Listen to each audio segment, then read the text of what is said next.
우리 교회에 대해서 이제 계속 보는데요. 교회의 머리이신 예수 그리스도부터 보도록 하겠습니다. 먼저 말씀을 보겠습니다. 에베소서 1장 20절부터 23절까지의 말씀인데요. 우리 한 목소리로 같이 읽어볼까요? 에베소서 1장 20절부터 23절까지 한 목소리로 같이 읽어보겠습니다. 시작. 그의 능력이 그리스도 안에서 역사하사 죽은 자들 가운데서 다시 살리시고 하늘에 자기의 오른편에 앉히사 모든 통치와 권세와 능력과 주권과 이 세상뿐 아니라 오는 세상에 일컫는 모든 이름 위에 뛰어나게 하시고 또 만물을 그의 발 아래에 복종하게 하시고 그를 만물 위에 교회의 머리로 삼으셨느니라. 교회는 그의 몸이니 만물 안에서 만물을 충만하게 하시는 이의 충만함이니라. 아멘. 교회에 대해 설명하면서 교회의 머리가 누구냐라고 물을 때 아마 여기 계신 분들은 아마 다 한 번 이상씩은 다 들어보시지 않았을까 싶습니다. 우리가 읽었던 에베소서 1장 20절부터 23절 말씀에 보면 교회의 머리로 누구를 삼으셨다고요? 예수 그리스도를 교회의 머리로 삼으셨다고 분명히 성경에 이렇게 말씀을 하고 있기 때문에 우리가 그렇게 말씀을 들었고 또 그렇게 알고 있습니다. 교회의 머리는 예수 그리스도면 교회의 몸은 그럼 뭡니까? 바로 구원받은 성도들을 의미하는 것이죠. 그래서 몸인 성도들의 각 그 지체를 얘기를 하는데 고린도전서 12장에 보면 교회에 대해서 설명을 하면서 은사에 대한 설명을 하는데 각각 사람들에게 하나님께서 성령을 통해서 그 필요에 따라서 은사를 주신다고 말씀을 하고 있거든요. 그 말은 모든 사람이 같은 은사를 받지는 않는다는 것이에요.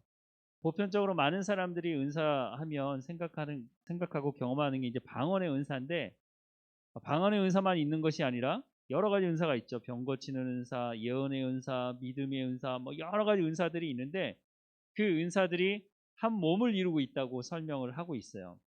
여러분 지금 앉아 계시는데 앉아 있을 때 가장 필요한 건 뭔가요? 몸에 앉아 있을 때 다리는 사실 별로 그렇게 크게 중요하지 않거든요.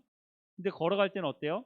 손으로 걸어가는 사람, 물론 이제 다리에 문제가 있어서 발에 문제가 있어서 손을 쓰는 사람들도 있지만 정상적이라면 걸어갈 때 손은 그냥 딸랑딸랑 그냥 따라가는 거지 다리가 움직여야 걸어갈 수 있거든요. 귀가 소리를 들을 수는 있지만 볼 수는 없잖아요. 하지만 눈은 볼 수는 있지만 들을 수는 없죠. 각각 몸에 있는 각 기능마다 각 지체가 해야 될 일들이 있고 담당해야 되는 것들이 있는데 귀가 들을 수 있다고 해서 눈에게 야, 너 들을 수 있어? 라고 물어보면서 너 들을 수도 없으면서 너 그럼 몸에 필요 없어? 이렇게 얘기한다면 참 곤란한 일이 생기잖아요. 그러니까 모든 성도들이 각각 하나님께서 주시는 그 은사대로 교회 안에서 한 몸을 이루어서 자기가 맡고 있는 하나하나를 잘 담당할 때 교회가 교회다워질 수 있다는 것이죠. 근데 여기 있어서 가장 중요한 게 뭐냐면 머리예요. 전쟁에 나가거나 전쟁 영화들을 우리가 지금 직접 전쟁에 참여하지는 않으니까 전쟁 영화나 이렇게 보면 전쟁을 하는 중에 참 여러 가지 일들이 많죠. 총을 쐈는데 팔에 맞았다. 그래서 팔을 절단할 수도 있고 다리에 맞았다. 그러면 다리를 절단할 수도 있는 거잖아요. 팔을 절단했다고 해서 다리를 절단했다고 해서 사람이 죽을 수도 있지만 죽지 않을 수도 있거든요. 그런데 결정적으로 총알이 머리를 관통했다. 그러면 어떻게 되죠? 그건 살릴 방법이 없어요. 머리가 사람 몸 중에 안 중요한 데가 없죠. 사실은 모든 게 다 정상적이어야 우리가 정상적인 생활을 할 수 있는데 그 중에서도 생명을 유지할 수 있는 것에서 심장 수술도 하잖아요. 그렇죠? 심장에 문제가 있으면 심장 수술도 하거든요. 물론 뇌 수술도 합니다. 심지어는 심장을 이식받기도 해요.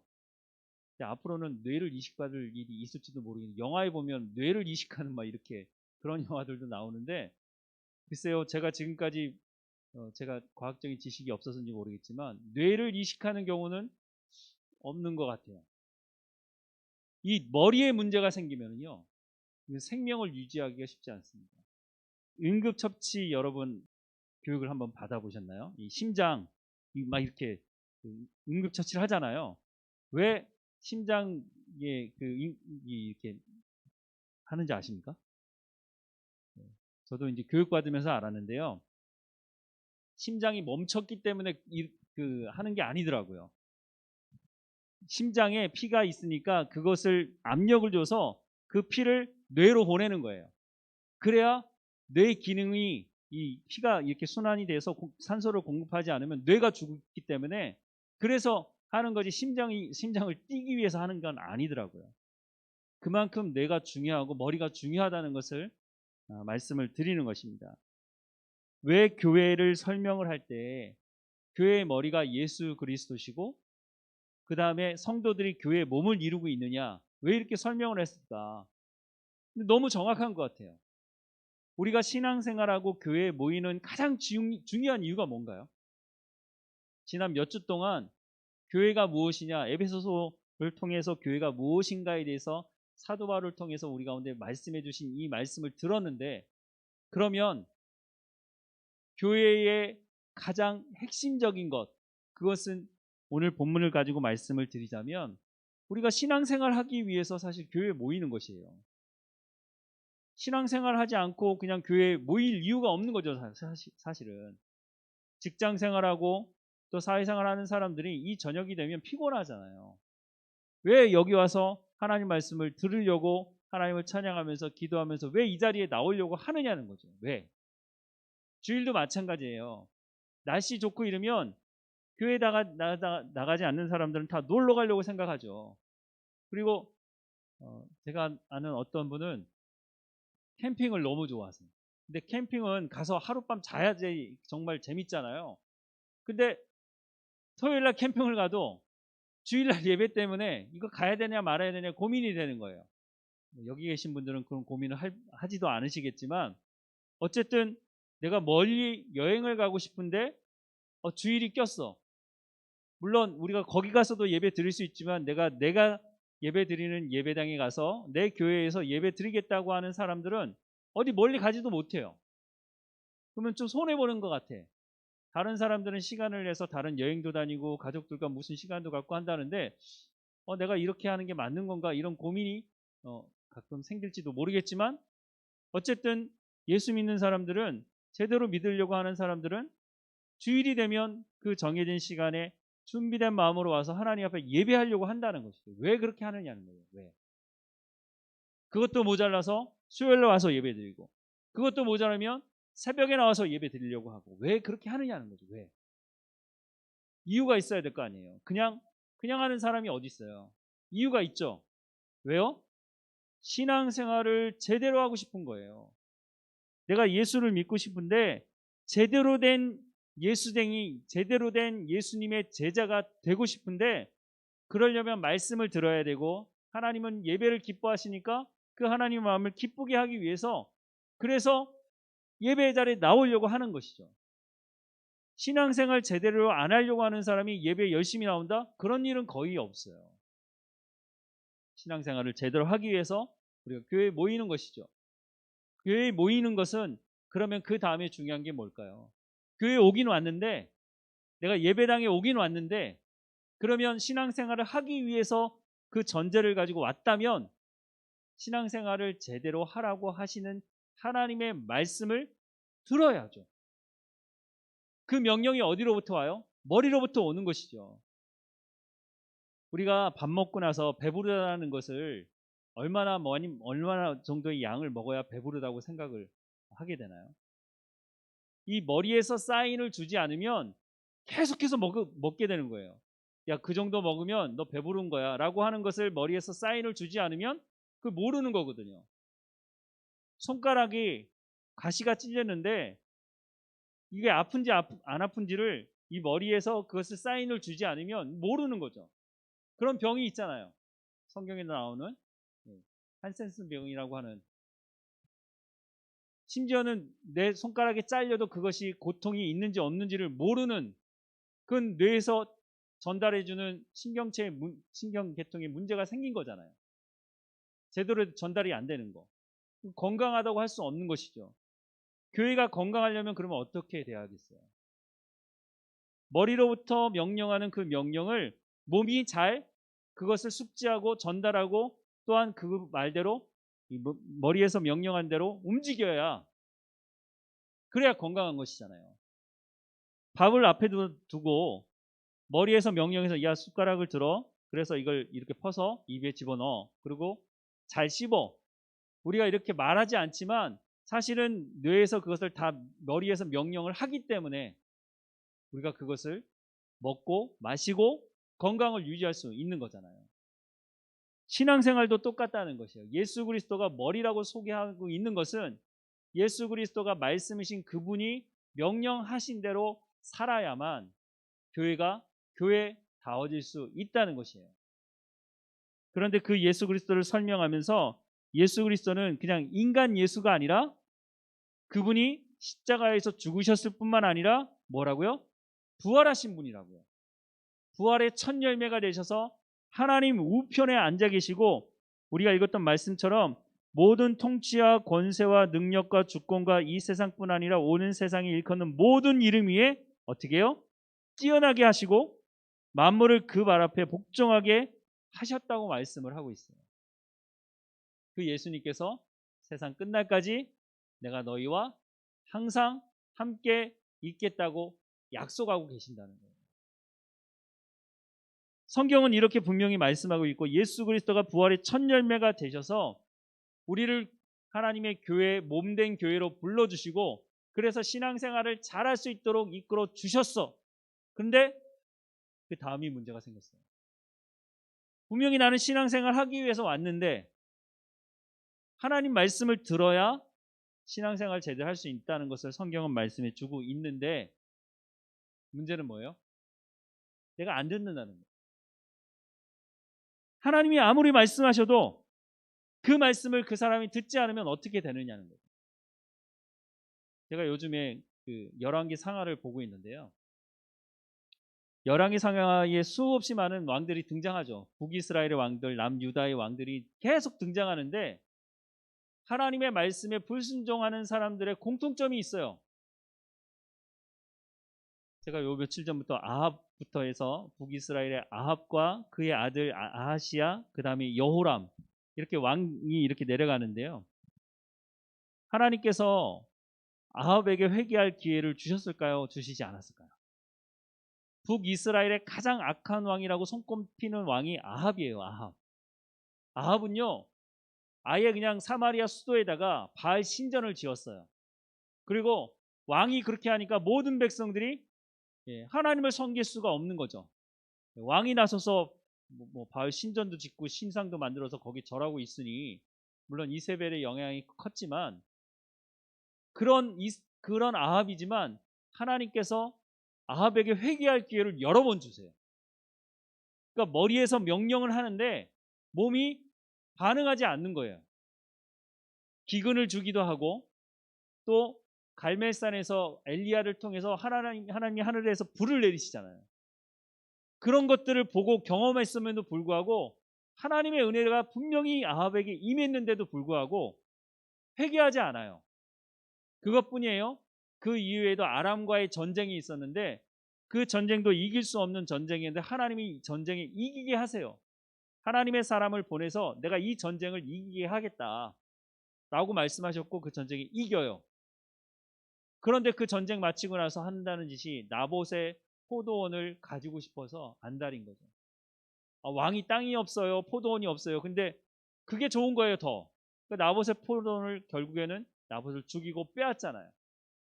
그리고 나서 하나님의 선지자가 가서 또 말하니까 그제서야 회개하는 것 같은 그런 행동을 좀 하긴 하죠.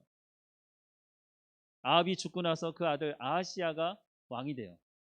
근데 그 아하시야가 병이 걸리는데 그러면 하나님께 물어야죠. 하나님의 백성들이니까 하나님 내가 죽겠습니까? 살겠습니까? 어떻게 해야 되겠습니까? 물어야 되는데 이 아하시야가 하나님께 묻지 않고 에글론에서 섬기는 바알세붑이라는 신에게 가서 물어보라는 거예요. 내가 죽겠냐 살겠냐 내 병이 낫겠냐 안 낫겠냐.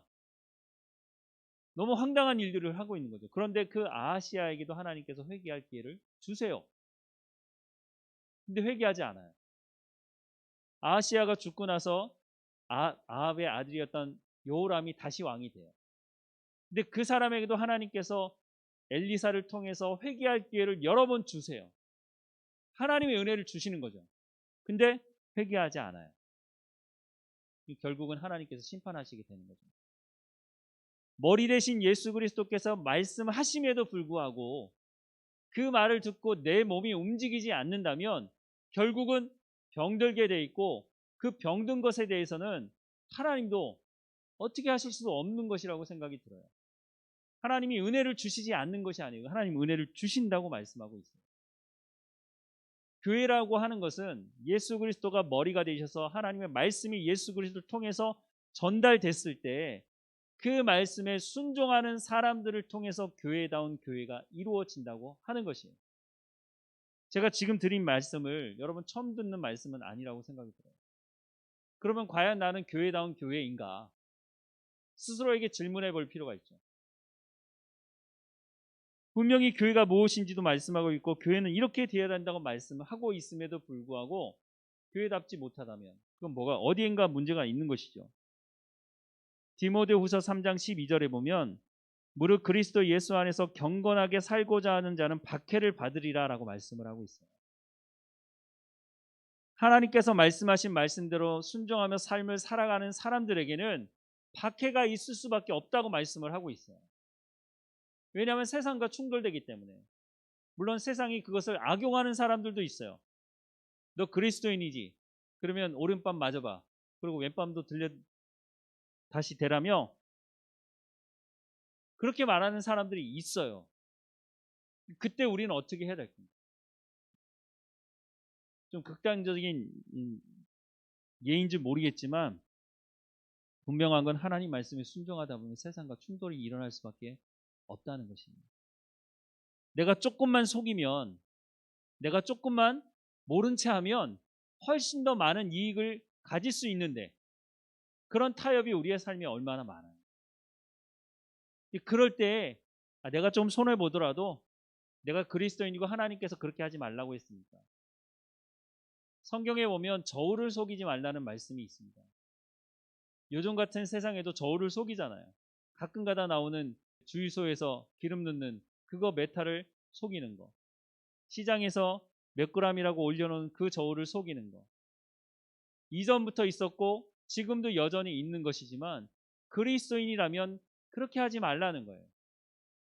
그건 거룩한 것이 아니고 하나님 말씀에 불순종하는 거라고 성경에 기록을 하고 있기 때문에 그렇게 하면 안 된다고 말씀을 하고 있으니까 그럼 그렇게 하지 않는 것이 교회가 교회다워져 있는 것이죠. 어떤 교회는요, 머리가 여러 개인 교회가 있어요. 머리가 두 개인 사람이 있다면 그럼 어떻게 될까요?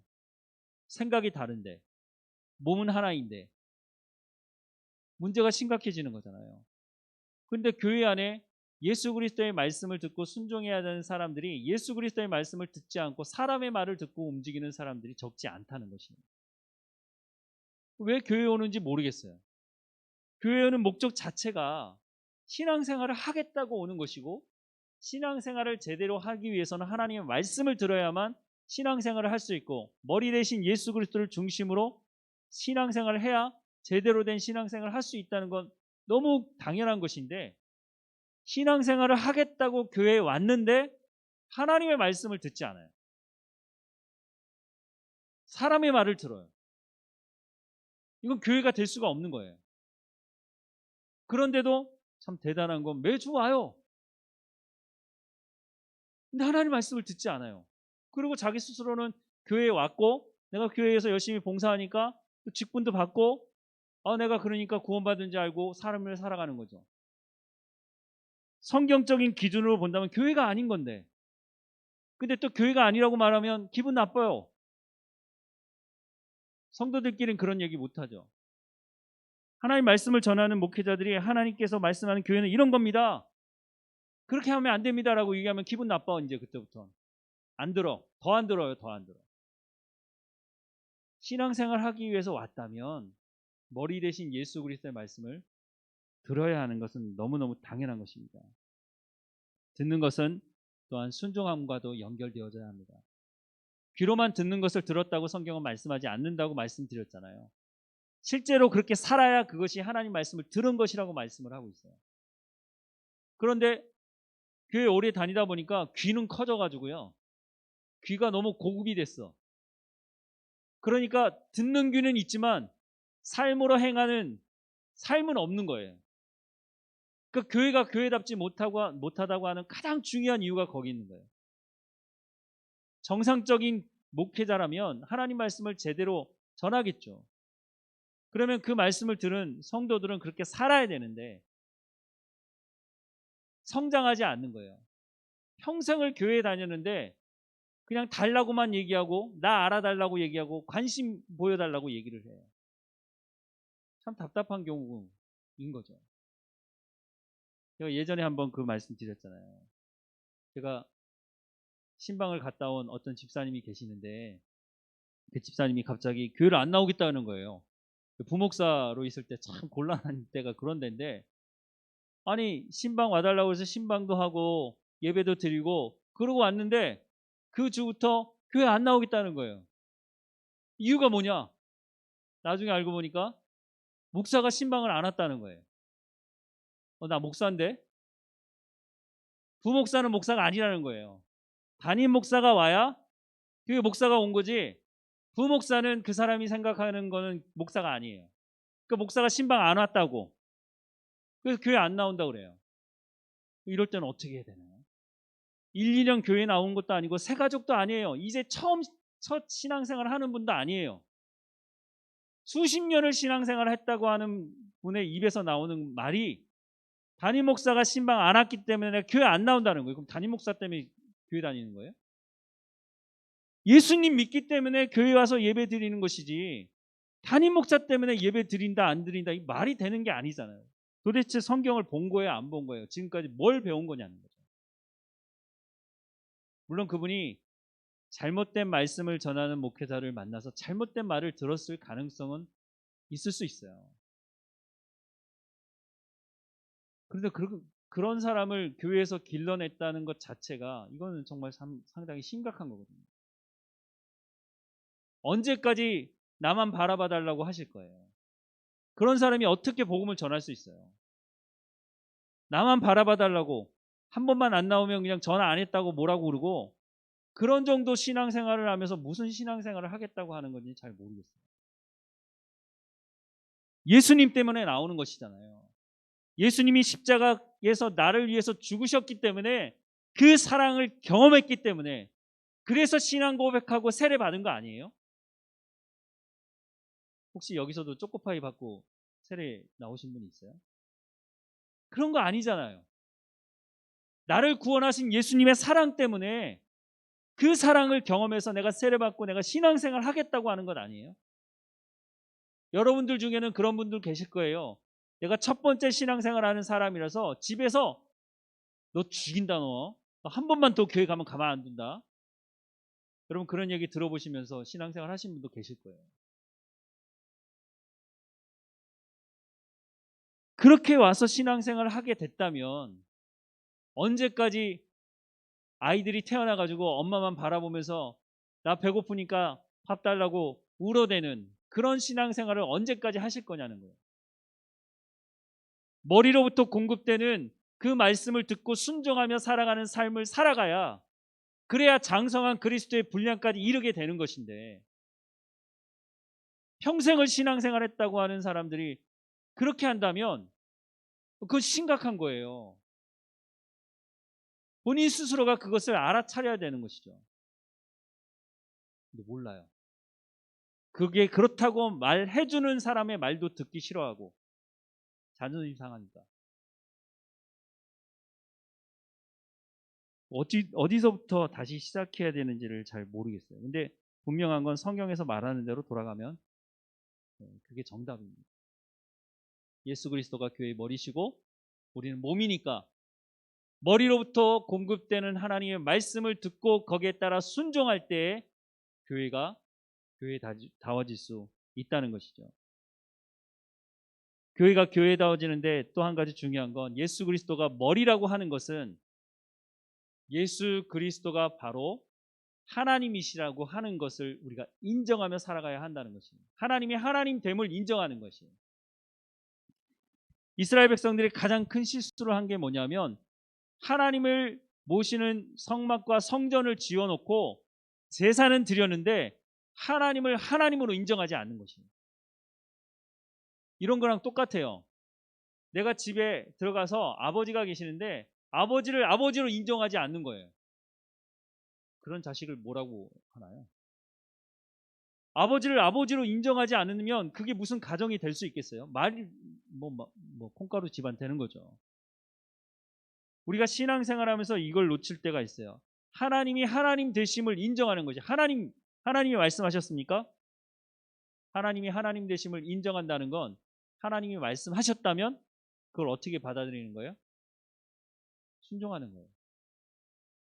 아브라함이 75세 때 고향 친척 아비집을 떠나서 가라고 말씀하실 때 그 말씀을 따라 갔다고 하는 그 말 자체가 어떤 의미냐면 하나님이 하나님 되심을 내가 인정합니다. 다른 누군가가 말한 것이 아니라 하나님께서 그것을 말씀하셨기 때문에 내가 그 말씀에 순종하겠습니다라고 하는 것은 바로 하나님의 주 되심을, 하나님의 하나님 되심을 인정하는 것입니다. 그것이 없다면 순종할 수 없는 것이죠. 예수님의 그 통치권을 인정하지 않으면 하나님의 말씀을 듣고 순종할 수가 없는 것이에요. 그러니까 아무리 하나님 말씀을 선포하고 하나님이 말씀하셨다고 말씀하셔도 그 말씀대로 내가 살아가지 않는다? 그 말은 내가 머리로 예수 그리스도를 인정하지 않겠다고 하는 것이에요. 그러면 그 머리에 누군가 있어야 되잖아요. 자기의 머리를 올려놓든지 아니면 다른 사람의 머리를 올려놓든지 머리가 없이는 사람이 존재할 수 없기 때문에 내가 주인이 되든지 예수 그리스도가 주인이 되시든지 아니면 그 어떤 다른 것을 세워두든지 돈이 되든지 어떤 것이든지 사람들 안에 그 머리가 되는 것을 다 가지고 있다는 것이에요. 이전에 그래서 말씀드렸잖아요. 우리가 예수 믿었다고 하는 것은 통치자가 바뀌었다는 것이라고. 통치자가 바뀌었다는 것은 그 통치자가 지금 옛날에는 다른 것이었지만 이제는 예수 그리스도라면 내가 예수 그리스도의 말씀을 듣고 순종하는 삶을 살아가겠습니다라고 하는 것이다. 교회가 교회다워지는 거는 어떻게 보면 너무 쉬워요. 그런데 왜 교회가 교회답지 못한다고 하는 얘기를 왜 하느냐는 거예요. 왜 그런 얘기가 많아지느냐는 거예요. 사실 너무 쉬워요. 말을 안 들으니까. 누구 말? 하나님의 말씀을 안 듣고 안 지키고 안 행하니까. 그러니까 교회가 교회다워질 수 없는 것이에요. 다시 돌아가자면 교회는 하나님 말씀을 듣고 순종하면 교회다워질 수밖에 없는 것이에요. 복잡할 게 하나도 없잖아요. 우리 가운데는 어떤 문제가 있어요? 그 문제를 해결하는 방법은요. 우리끼리 모여가지고 회의한다고 해결이 되지 않아요.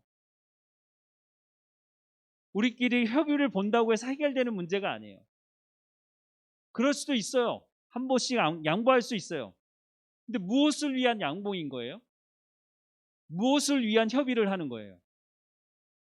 그냥 얼굴 찡그리기 싫으니까 그냥 협의하고 양보하고 그렇게 하는 건가요? 세상에도 할 수 있는 거예요. 교회는 뭐 해야 되죠? 신앙생활 하는 거예요. 내가 하나님을 더 닮아가고 하나님에 대해서 더 알아가기 위해서 그래서 양보도 하고 그래서 협의도 하고 하나가 되기도 하고 그런데 그걸 쏙 빼놓고 다른 목적을 가지고 양보하고 회의를 하고 교회가 아닌 거죠. 그러면 우리가 예수 그리스도로 말미암아 구원받은 사람들이라면 교회가 교회다워지려면 이걸 잊어버리지 말아야 됩니다. 근데 제가 지금까지 드린 말씀이 어려운 말씀이 아니잖아요. 너무 당연한 거잖아요. 근데 이 당연한 걸 그렇게 안 하려고 해요. 왜요? 자기 생각이 있어요. 자기 생각. 자기가 그려놓은 그림이 있어요. 거기에 안 맞으면 틀렸다고 얘기하는 거예요. 근데 그 그림이 맞을 수 있어요. 성경에서 말씀하는 것이라면 괜찮아요. 근데 대부분의 사람들은 그렇게 하지 않아요. 그러니까 교회가 어려운 거예요. 이스라엘 백성들만 고집이 센 게 아니에요. 우리의 고집도 정말 엄청납니다. 한국에서 가장 고집 센 성씨는 무슨 성씨인가요? 네. 네. 무슨 성씨죠? 네. 네. 최씨. 네. 최씨 고집이 제일 셉니까? 네. 제가 우리나라에서 가장 그 고집이 센 성씨를 알려드릴까요? 제 어머니가요, 얘기해 주신 건데요. 우리나라에서 가장 고집이 센 성씨는 정씨다. 네. 왜 정씨라고 얘기하시는지 잘 모르겠어요. 하여튼 정씨라고 얘기하시더라고요. 고집 안 센 성씨가 제가 보기에는 없어요. 뭐 최씨가 고집이 세다고 얘기하는데 이씨, 김씨, 뭐 박씨, 고집 안 센 사람은 제가 보기에는 하나도 없는 것 같아요. 근데 왜 고집이 셀까요? 왜? 자기 기준이 있어요. 거기에 맞추지 않으면 안 하겠다는 거예요. 안 하겠다는 거예요. 근데 예수 믿는 사람들은 어디에 맞춰야 돼요? 모든 채널을 다 어디에 맞춰야 돼요? 하나님의 말씀에 맞춰야 돼요. 우리가 예수 그리스도를 믿음으로 갈라디아서 2장 20절에 뭐라고 얘기해요? 내가 그리스도와 함께 십자가에 예수님은 달리고 나는 밑에 서 있고, 그렇게 돼 있어요. 내가 그리스도와 함께 십자가에 못 박혔나니 그런즉 이제는 누가 살아요? 내가 사는 것이 아니라 그리스도께서 사신다고 고백하고 있잖아요. 얼마나 이게 중요하면 노래도 불러요, 이걸 가지고. 오랫동안 신앙생활 하신 분들은 이걸 암송하는 분들도 꽤 많아요. 그런데 너무너무 놀라운 능력이 우리한테 있어요. 분명히 죽었는데 예수님 부르지도 않았는데 부활한 능력이 있어요, 우리한테. 분명히 예수 그리스도와 함께 십자가에 못 박혀 죽었다고 부흥회 할 때나 이럴 때마다 얼마나 울부짖으며 기도했는데 아침에 눈 딱 떠보니까 다시 살아났어. 천국이 아닌데 부활하는 능력이 있다니까요. 우리가. 안 들어요. 안 들어. 참 고집 엄청 세요. 그렇게 해서는 교회다운 교회가 될 수 없습니다. 그렇게 해서는 그리스도의 장성한 분량이라고 하는 그 성숙한 가운데 절대로 나갈 수 없어요.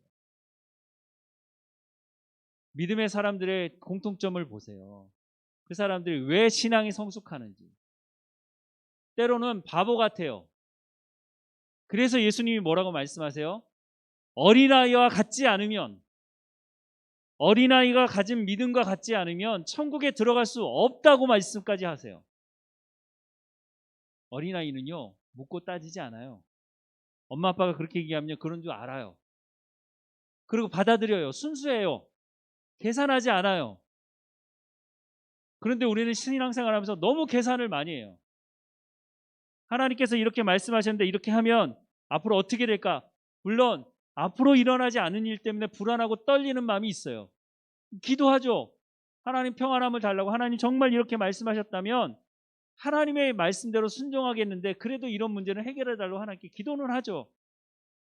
기도할 때 그것이 바로 해결되기도 하지만 꽤 오랜 시간 동안 하나님께 해결해 주지 않는 경우도 있어요.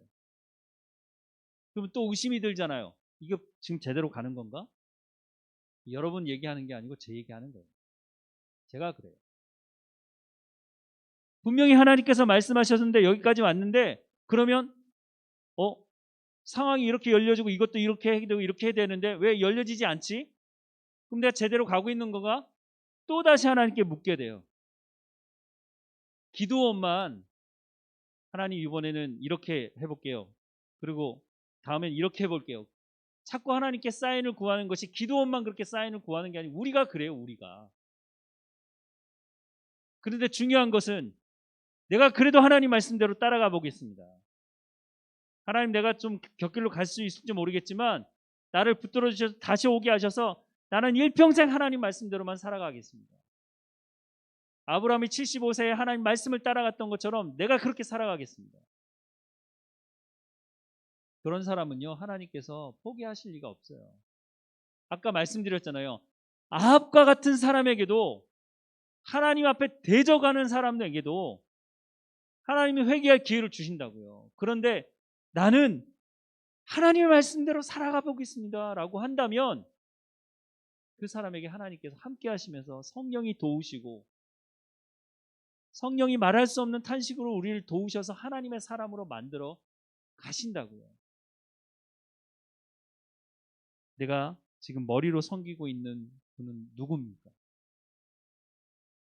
나는 교회 와서 예배드리겠다고 신앙생활을 하고 있는데 과연 나는 머리 대신 예수 그리스도를 통해서 들려지는 말씀을 듣고 있는 건가? 아니면 내가 그 자리에 서서 내가 예수인 척하면서 내가 하는 명령을, 그것을 예수님의 말씀이라고 착각하면서 그것을 받아들이면서 내가 하는 대로 가고 싶어 하면서 하나님을 이용하고 있는 것인가? 우리는 교회로 부름받았습니다. 예수 그리스도가 부활하셨고 예수 그리스도가 머리이시고 우리는 그 몸이라고 말씀해 주고 있습니다. 여기 계신 모든 분들, 또 인터넷을 통해서 말씀을 듣는 모든 분들 가운데 머리 대신 예수 그리스도를 우리가 바로 알고 하나님 말씀을 듣고 순종하는 삶이 되기를 간절히 소망합니다. 그래야 성숙할 수 있습니다. 그러지 않고는요, 결단코 성숙할 수 없습니다. 아까 말씀드렸던 그분처럼 부목사가 신방 왔다고, 담임 목사 신방 안 왔다고 나 교회 안 나가겠다고, 그 정도 수준으로는 모르겠습니다.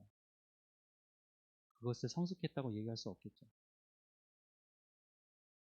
내 신앙의 연수만큼 신앙의 열매가 있으려면 우리가 하나님의 말씀을 듣고 순종하는 삶을 살아가야 합니다. 그래야 우리가 정말 영향력이 있는 그리스도인으로 살아갈 수 있습니다.